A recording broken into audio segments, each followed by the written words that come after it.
Evening. Hello. Hello. Hey, Hello.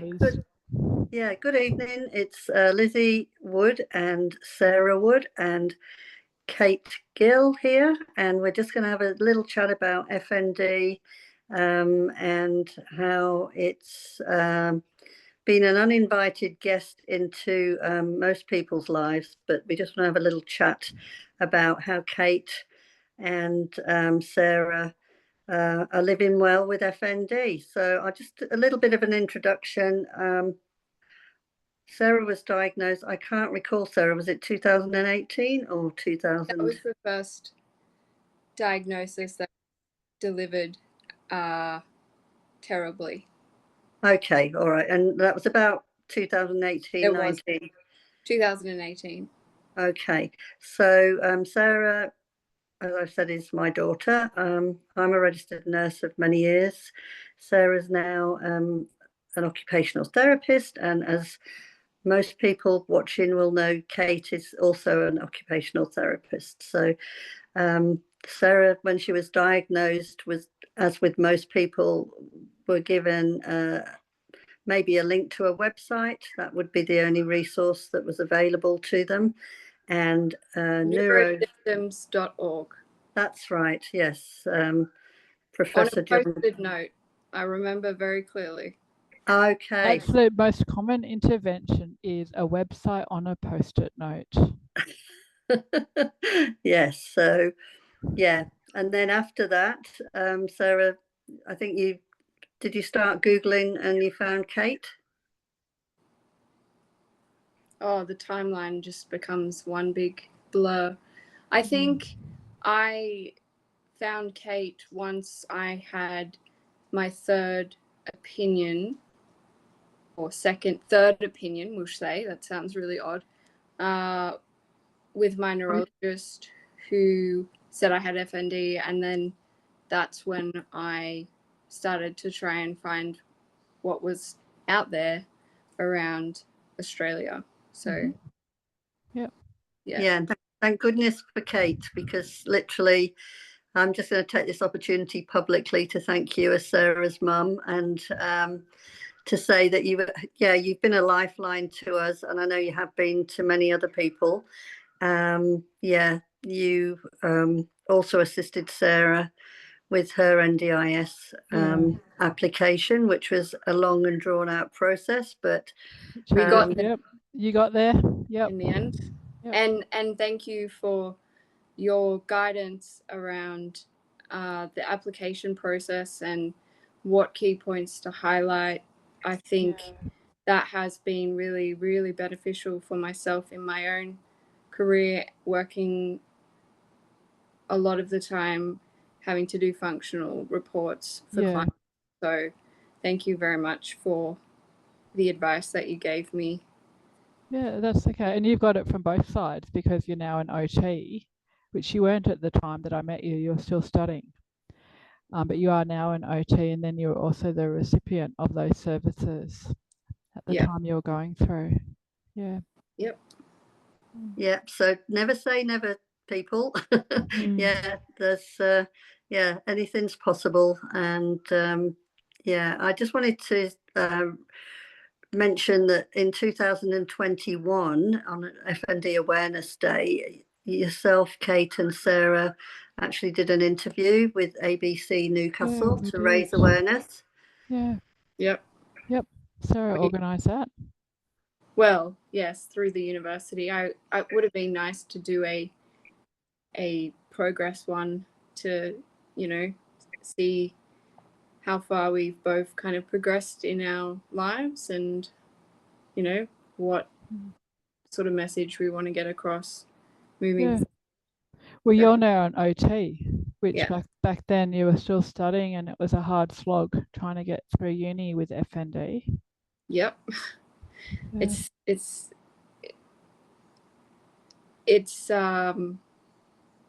Yeah. I don't actually, when you look back, I don't really know how I did. It's quite remarkable, to be honest. And look, a lot of people don't. a lot of people don't continue working and studying once they get FND. And people, if they do, they often need to make changes to what they were doing. And often the reason why people come down with FND is because maybe they've taken on too much and it's more than what their body can handle at the time. So the body just shuts down. But, you know, well done for getting your degree and now working. Yeah. Yeah. Yeah, very proud mum moment here. Yeah, I mean, yeah, I keep, and should be. I definitely say to everyone when I talk about Sarah that she's my hero. And yeah, it's just so resilient and persistent. And yeah, I think bloody minded might be the way to go as well. Because I think you might have to be when you when you've come down with this condition and you're still determined to get through things. Yeah, yeah. Like when people tell Sarah she can't do something, that's the challenge. Which and I'm probably the same as well. I think so. Yeah. Well, from what I know of you, Kate, yeah, definitely you are. That's right. Yeah. There's always a way, and never say never. So yeah. And look, that's been the same with the charity as well. Oh, you'll never be able to do this. You'll never be able to do that. But you know, we do things with minimal budget. We still do it. Exactly. So I guess I can introduce myself at the moment. I'm acting secretary of the charity. So it's wonderful, you know, all of the things that are happening behind the scenes. So hopefully there'll be time in coming months and so on to let everyone know what we're doing. And new things that are coming up.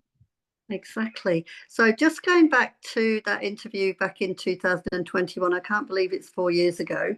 A lot of things have moved on. I'll just ask Kate.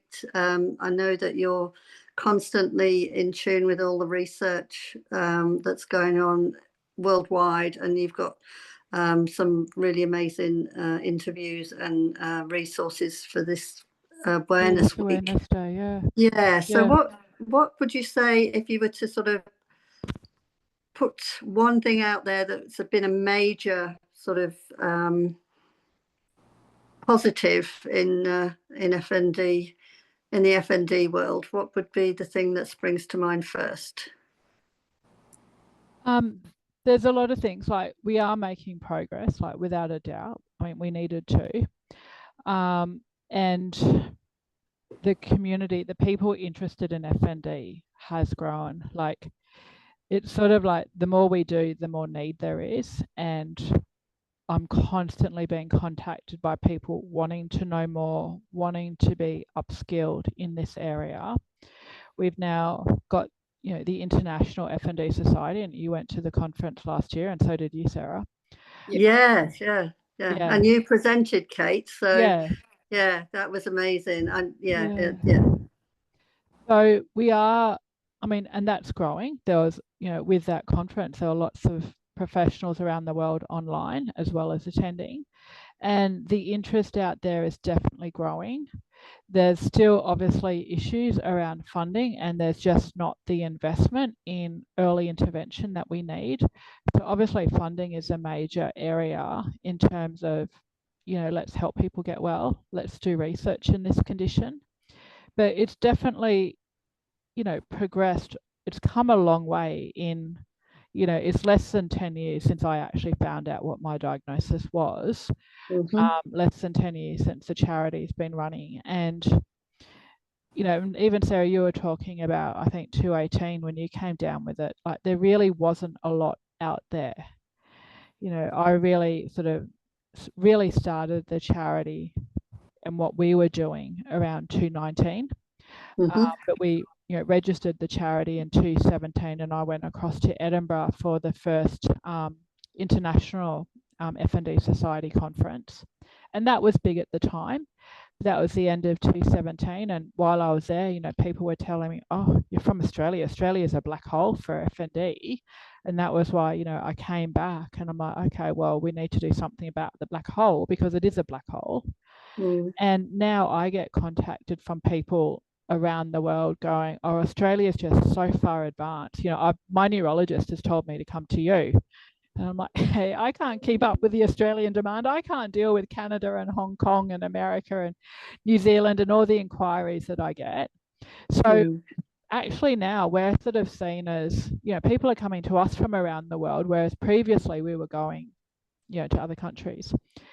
But research has come a long way. Obviously, the research in FND has progressed in terms of understanding what's going on in the brain function. And, we've seen that there's real abnormalities in the brain connectivity. So the way that the brain communicates with different parts of the brain and the way the brain communicates with the body.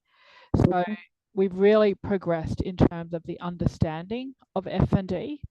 The number of people wanting to become upskilled in FND has certainly progressed. The funding obviously has lagged behind, and that's sort of where we're in this, catch-22 around we want to progress, but the funding is not there to allow for early intervention, to allow for the education, the research, and everything that is required. So we still see a lot of that old kind of, where do I go? What do I do? There's no services in my area. But we are progressing, but it's a slow progression. And certainly the things that the charity's done, since that time you're asking around 2021, I'm thinking back there, 2021, the charity. So what did we do after that? Well, the FND app, I think, went live after that. So that knowledge, which so many of our members contributed to, that, frequently asked questions, what do people with FND want to know about when they get diagnosed with this condition? So Sarah, when you were diagnosed, the FND app wouldn't have been there. No. Yeah, so now we have the frequently asked questions, and that came from our membership base, the 110 questions that people said, these were the questions that I had when I got diagnosed. So we went through all those questions, grouped them, and answered those questions in the app. We've got our lived experience stories. We've got our self-management strategies, which rely on the input from lived experience expertise, but also what's in the literature. So that knowledge translation aspect around how do we get the information from those research databases out to the people who need them. Yeah. Yeah, so that FND app's been really good, and allowing people to have that, management plan in their phone. Yeah. You're going to say something, Sarah? Yeah, I was going to say, I think it was relatively recent, maybe even, this year, not exactly sure. I don't want to incorrectly fact check. But there was a recent study that came out that kind of highlighted that there may be a higher risk of individuals with autism to be susceptible to. Yeah, there's a couple of studies around that, which has come out over the last couple of years. But absolutely, we're seeing that. And we have these risk factors for FND, and autism is going to be one of those risk factors, and especially in females, so people who were late diagnosed or not diagnosed till adulthood, or not diagnosed till even after they came down with FND. So that autistic burnout. So I see probably, I'm trying to think of, I've got a lot of clients with autism and ADHD, but I'm thinking most of the people that I've seen had their autism diagnosis after the FND. FND. That's exactly what happened to me. And now females who are high masking. Yeah, that was Sarah. I think. When did you get autism diagnosis, Sarah? 23. So it would have been after the NDS process and things like that. So the ADHD. Yeah. Sorry, Kate. Yeah, so it's really common, and also the autism and the ADHD. So it's sort of like people end up with this, the high masking and trying to survive in the world without the support, I guess, going through school and high school and things. And then you get your autism burnout, which leads to your FND.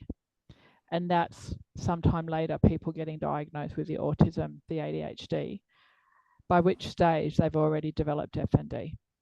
Yeah. So, but I do see that quite a bit, and there is a high level of autism, and it's one of those vulnerability risk factors that we see. Also EDS, so people with EDS, which is your hypermobile joints. So they're greater risk factor for FND. So originally they used to just think about trauma, which came from that old Freudian hypothesis, but there's many, many other risk factors that lead to, you know, the brain being vulnerable to developing FND.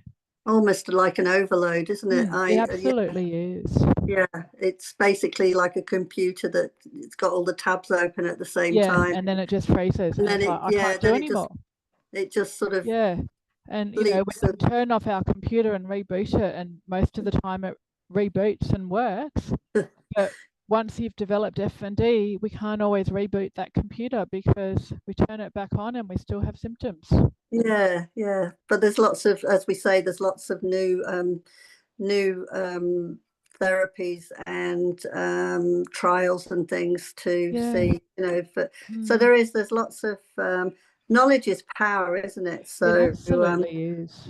Yeah. Well, and also in terms of, and this was something that I definitely took away from the conference last year in Italy, when it was people with like yourself talking about their experience living as a patient with FND. There was a guy who was sort of highlighting the importance of how to get through to government and health in terms of, you know, having to really highlight to them the cost benefit of absolutely providing these initiatives. Yeah, those research projects can be expensive and hard and, you know, time consuming to do, but that is what the government really, they do care about, the cost benefit. So if we provide these early interventions, what is going to be the long-term outcome? And if we can, you know, diagnose early, get people onto the right intervention path, and even, you know, not come down with FND in the first place, so addressing all the risk factors that can potentially lead to FND. I mean, there's a huge cost benefit because we want to prevent people becoming, you know, permanently disabled. Yeah. And, you know, in one of the papers, I think John Stone or someone says, it's the most treatable neurological condition that there is, but it's not getting treated. And because it's not getting treated in the right time frame, people do end up with permanent disability and really, really severe permanent disability.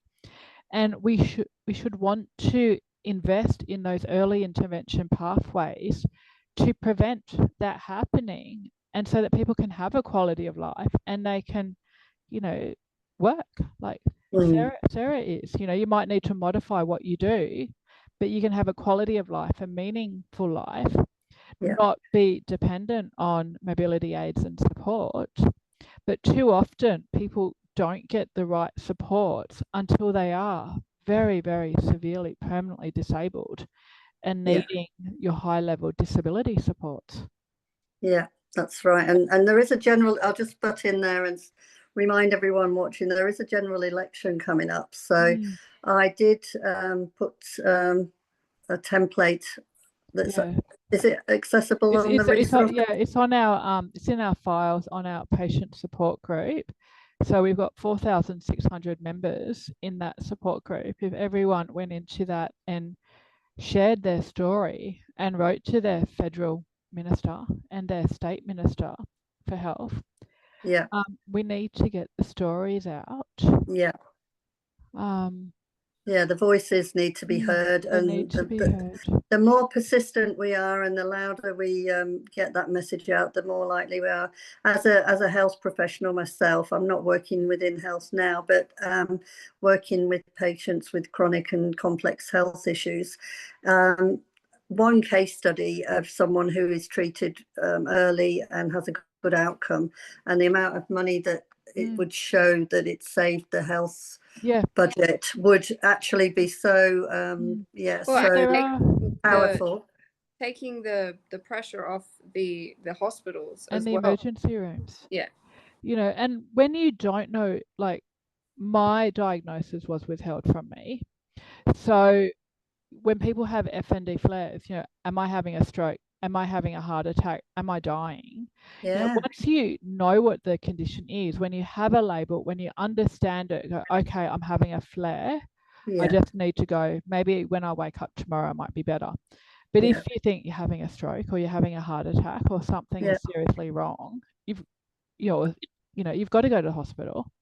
So just having that knowledge to understand your condition, to manage it, and can I manage it at home and not need to present to hospital, that saves a lot of money. And there has been research studies around, and in Australia, there's a cost benefit analysis from Queensland, Legrand.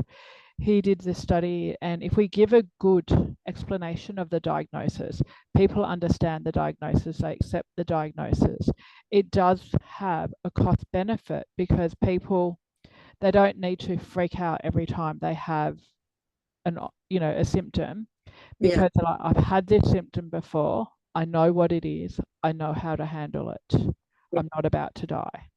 So to be able to save those the ambulances, the emergency hospitals, or the tests, because we know what the condition is, but it's when you don't know and the diagnosis is withheld, as it was in my case, it's scary for the person, it's scary for the family around them, because the symptoms are scary.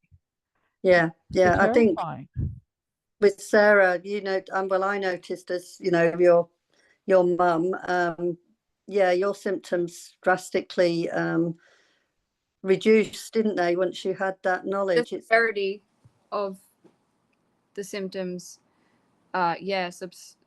subsided. I haven't experienced full-on paralysis and the Parkinsonian Tourette's type. I also get Botox, so that could contribute and assist with that. But no, definitely, I would say I basically say now that unless I don't have a pulse, then I'm not going to hospital, because I have medical trauma from and a lot of people do. But I would suggest, as a health professional, but also from my own experience, that if you are having, I don't know, dizziness, lightheadedness, or other chest pain or something, definitely would get that looked at. But also having regular, maybe every 3 months, maybe a bit more, check-ins with your GP, just so that check that everything's okay. Not everything's going to be FND. And that's really important, is that not everything is FND. People with FND can still have heart attacks, they can still have strokes. So any new symptoms, any symptoms that are different, need to be medically checked out. If things are getting worse, it needs to be medically checked out. Because people with FND still can have any other medical episodes as well, and they do. Yes, right. So just going back to don't challenge Sarah to do. Then we actually met. So the reason we went to the conference, the International FND Association conference in Verona in Italy last year, was because we'd met with Dr. Len, who I think you're interviewing on the weekend, Kate. Is that right? Yeah, tomorrow. Oh, wonderful. So Dr. Len came down to Newcastle, where we live, to give talk at John Hunter Hospital. Are you still there? You still there, Sarah? Are you okay? Yes.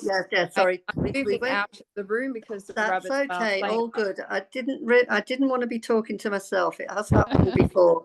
So we went to the seminar at John Hunter Hospital in February last year, and Sarah was chatting to Dr. Len in the break, and he actually said, "Oh, you should come to the conference in Italy in June, Sarah." So when we appeared in the Palazzo, the Palace in Verona, in June last year, and met with Dr. Len, I said to him, "See what you do when you challenge Sarah to do something. Here we are." So it was a great experience. But just before we went, this is where I was going with the medical symptoms. Don't neglect new ones or ones that are worsening. Or Sarah was, change or anything. yes. And I've If done you're not- that. We all do that. We don't Yeah. want to, no one wants to go to hospital. No, but there are times when you need to go. Yeah. And basically, Sarah was at work as an OT, and I got a call from the practice to say, could we come? Sarah was having severe abdominal pain, and she was going into an FND episode where she got a movement problem. She couldn't stand, and cognitively it affects her as well when she's having a flare. So 6 hours. Well, they said it was going to be 6 hours wait at John Hunter Hospital, and I had an ovarian cyst that burst. Yeah. Oh, golly. So yes, always, if in doubt, check it out is my motto. Absolutely. Yeah. And there's things that can be treated. I mean, I had escalating symptoms, which I put down to FND, ended up in hospital with life-threatening low phosphate levels. And that was resolved with a couple of days of supplementation. Yeah. And it was a really easy medical intervention to remove those symptoms. Yeah. So you absolutely do need to still have your medical monitoring with FND. Yeah. Especially your heart and, your blood pressure, and, I would also like to see the link as well between FND and POTS, because it comes up all the time. Yeah. We see a lot of those sort of dysautonomia with FND, and it's sort of like there's all these predispositions that people can have that can lead to FND, and it varies for the different individuals, but that's obviously one of those predispositions that can make people vulnerable. And often it's a lot of different things that people are dealing with. The sort of cluster of symptoms, cluster of illnesses that people have. It's almost like the straw that breaks the camel's back. It absolutely is. It absolutely is. Yeah, but it's not when we're talking, oftentimes it can all seem to be doom and gloom, and I'm not into positive psychology, like put a smile on it and think positive and everything's fine. But I do believe that your mindset, if you know what it's massive. It's stay highlight is that I think like over 90%, and I don't mean like but like your mindset on your beliefs around your illness and how you, I guess, process that, I think are really important, and like challenging those belief systems of, I'm disabled. Like, it's hard to explain, but I think, if you have a very negative, hopeless mindset, which is really, well, it's how you're going to feel. Like if you're feeling really distressed and upset, well, that's your reality. That's what you're living with. Yeah. So I mean, life is hard with FND. You do have to adapt your life. Things might not be what you planned. Yeah, there's a lot but you can be really upset with, I plan to do this, and grieving that life, which of course people do need that time to grieve the life that they thought they were going to have. But it's also, what can I do with it? How can I turn this about? I did.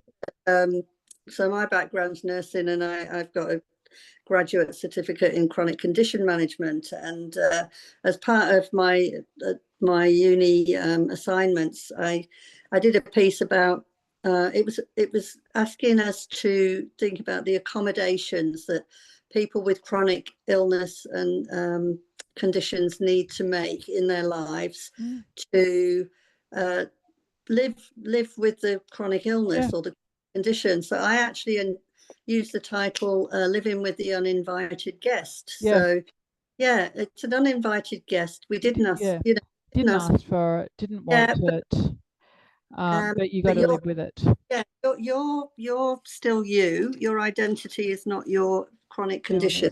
Yeah. Live with it, but it's not you. So it's literally making accommodations in your life around it. Yeah, around how can you have the best version of you with these things that, you know, came in that you didn't want, but they're there. So yeah, so on that note, is there anything that either Kate or Sarah you could add? What would you say to someone who's newly diagnosed with FND or thinks they might have it but haven't had a diagnosis? What would be something something encouraging to say to someone in that situation? Sarah, did you want to go first, or do you want me to go? I would say that you are your biggest advocate. I would say that, number one. And trying to seek out the support services that are around and get guidance from people like us that have had experiences in the health system might be able to assist with reducing the medical trauma that comes with FND, because again, the biggest thing is the delivery of the diagnosis. So making sure that, you know, wherever you're seeking out support, if possible, that your professional is got a basic knowledge of it and will be able to help you as soon as possible, really. Yeah, that's my advice. And going back to something that you said, Liz, earlier on, you said knowledge is power. Knowledge is really important. So learning, understanding what the condition is, understanding how it relates to you, because everyone comes down with FND for different reasons. So understanding what are my risk factors, what are my triggers, what are the things that I can do that make me better or well, what are the things that are triggering and sort of push me over the edge into symptoms. So really working with yourself and finding the right team around you is really important. If the team causes harm, or an individual, a health professional, a friend, whatever, causes harm, then that's not the right team. It's finding the right support around you, but also knowing that you've got to do it for yourself. Like there's no one there. You know, I got an email the other day, oh, I think I should just go to America. There's nothing in Australia. And I'm like, there is still stuff that you can do for yourself within Australia. Like there's no one. And I can remember when I first came down with it and trying to work out what the hell is there in Australia, because I can't find anything in Australia. Do I need to go to America? It's not like there's one individual, one program that's going to cure you. It's like you kind of do have to do it for yourself, and not expecting, I mean, it's not like there is a magic cure for FND. You know, some people do go into remission, which is wonderful, but it's also, you always got to manage it, because even if you're in remission, you're always at risk of a flare later on. And certainly, you know, at one point I probably would have said, you know, I was in remission or recovered, but then things have happened, and, you know, there's been relapses, there's been surgeries, there's been natural disasters, which escalated things. So at one point, you know, I wasn't walking, and then, you know, I'd got through and rehabilitated to a point that I could walk again. But then I had surgery, and then I had a head injury and lost the use of my other side, and then I had natural disaster. So as I've had those cumulative things that have happened, it's, you know, raised its ugly head and got worse. So we're always going to be vulnerable, and if you're in remission, that's brilliant, but you got to try and stay there as much as you can. And not, you know, my mum used to say to me when I was studying, you're burning the candle at both ends. And I'm like, I'm fine, you know, ignore your mum. But yeah, you know, you can burn the candle at both ends, and your body can't always deal with it. So listening to your mum. Yes, that's a good, thank you, or Kate. listening to your body. That's better, Sarah. Listening to your body, that's very true. But I think because your body tells you when. Yeah, and there's a really good quote from Gabor Mate, and he says something like, if you don't listen to your body, or if you don't say no, I think it is, if you don't say no, your body will say no for you. So if you keep taking on more and more and doing more things, because a lot of us who are vulnerable to FND have been those people who have burnt the candle at both ends, done a lot, done your autism and your ADHD masking, and tried to push ourselves in difficult situations, and the body burns out. So you do have to listen to your body, and as Gabor Maté says, if you don't, your body will do it for you, and your body will say no for you. I'm just hearing, and I agree wholeheartedly. I would just say be kind and gentle to yourself as well, and just be your emotions, your feelings that come up, that we're all human beings. We've all got the whole range of emotions. So, feel it. If it's not helpful to you in that point in time, then let it go with love. Just release it. If it's not helping, it's time for it to go, but just let it go. And the messengers that come, I think FND is the ultimate teacher of all sorts of things, as in, you didn't want to learn these lessons, you never asked for it, but there's opportunities. And it's what you do with it Yourself and what you do with it. And like we will grieve and loss. We'll all experience those feelings of grief and loss, but it's also like I can't live the life that I had pre-FND. I can't dance like I used to dance every night and on the weekend at competitions, and the work that I used to do and up early and all that sort of stuff, working long hours and then dancing till late at night. I can't do that. Still working long hours, Kate. I know that. So what was that? Sorry? You're still working long hours. I am still working long hours. I am way too much. But I can't do what physically I can't do what I used to do. I couldn't hold down, and travel and, go places like I used to. But it's still like you can either spend your time grieving your old life or you can do something with what you've got left. Yeah. Everyone's got even if it's writing an email to an MP or it's working within that capacity that you've got in that moment and time. That's and identifying your transferable skills. So, how I built up this organization, I brought in all the different skills and qualifications and things that I've had over time, plus my lived experience to build up the organization. I'm not doing what I was doing previously, but it's like I can still do something. Sarah's still working. Well, Sarah's graduated with her degree and got a job while she had FND.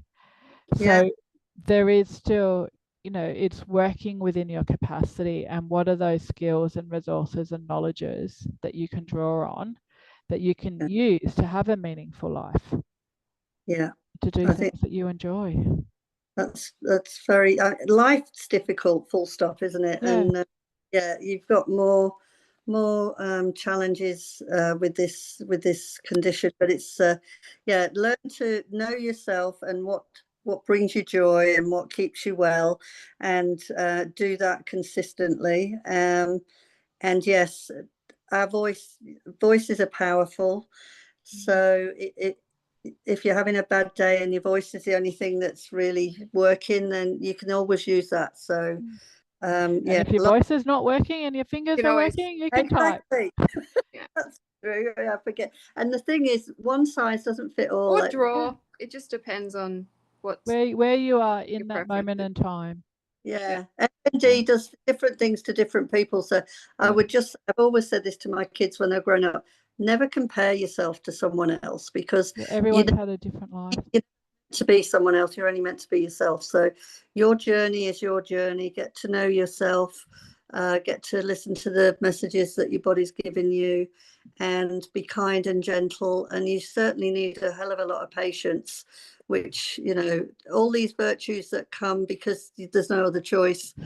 It's really it's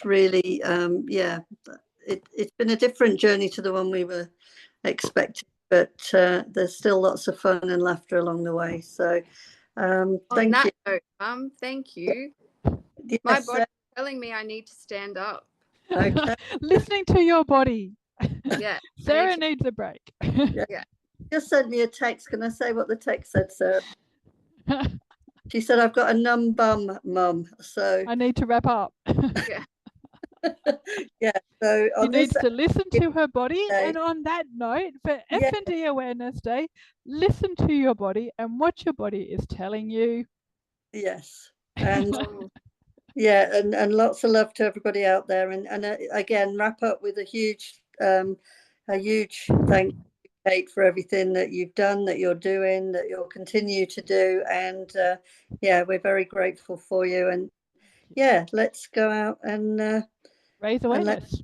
let people, let the world know we're here. That's it. Yeah. thank Awesome. you.